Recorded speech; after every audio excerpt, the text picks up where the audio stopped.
समाधान मतलब tranquillity of mind. जब आप ये सारे गुण आपके अंदर डेवलप हो जाते हैं तो आप जीवन में कोई भी सिचुएशन या अच्छे बुरे दिनों में भी आपका एटीट्यूड समाधान का रहता है कि मैं हर स्थिति में खुश रहूं, आनंदित रहूं, क्योंकि आनंद फिर आपका बाहरी सिचुएशन पे या बाहरी चीजों पे डिपेंड नहीं रहता, अंदर से आनंद फुटना शुरू हो जाता है। तो यू आर ऑलवेज पीसफुल, काम and happy in all the situation. तो दैट इज द समाधान एटीट्यूड। और उससे बाद आता है मुमुक्षा।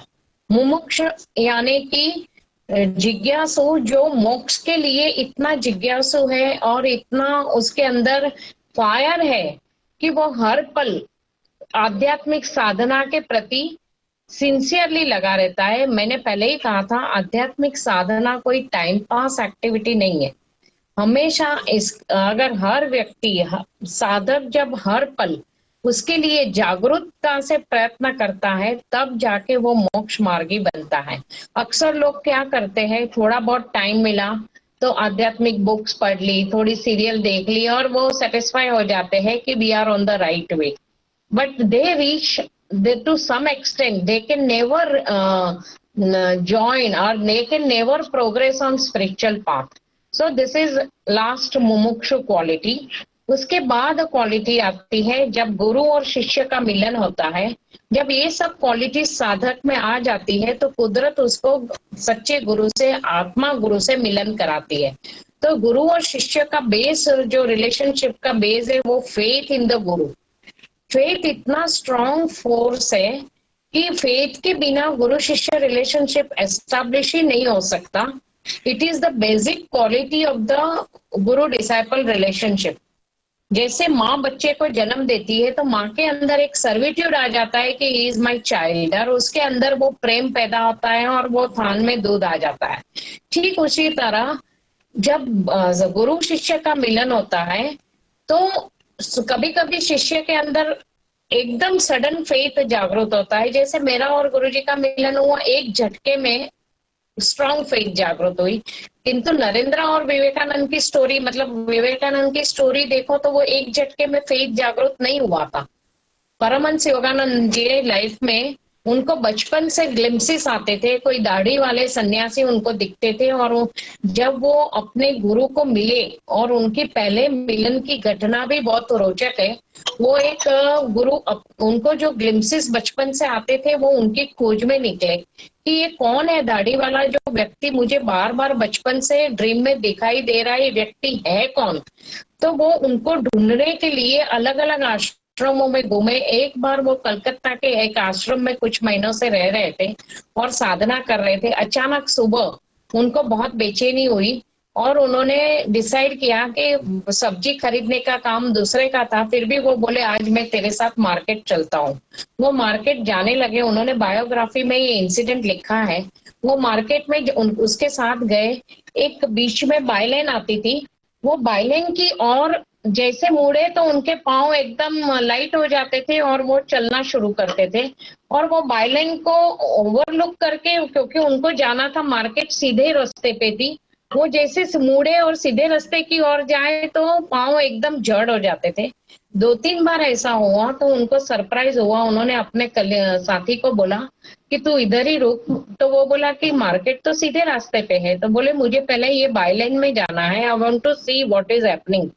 तो वो बाइलेन के एंड पे गए तो वही व्यक्ति उनको दिखा जो उनको बचपन से ग्लिम्सिस आते थे, दाढ़ी वाले युक्तेश्वर जी खड़े थे।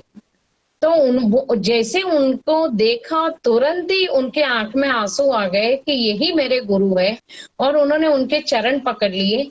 तो बोले जिनकी मुझे तलाश थी आज मुझे मिल गए। तो वहां फेथ इंस्टेंट डेवलप हो गया।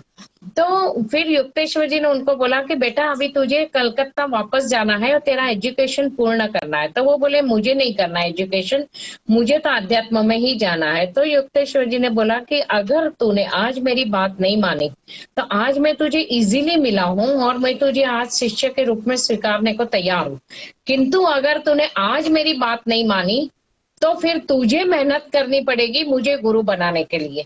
फिर मैं तुझे इतना इजीली शिष्य नहीं बनाऊंगा।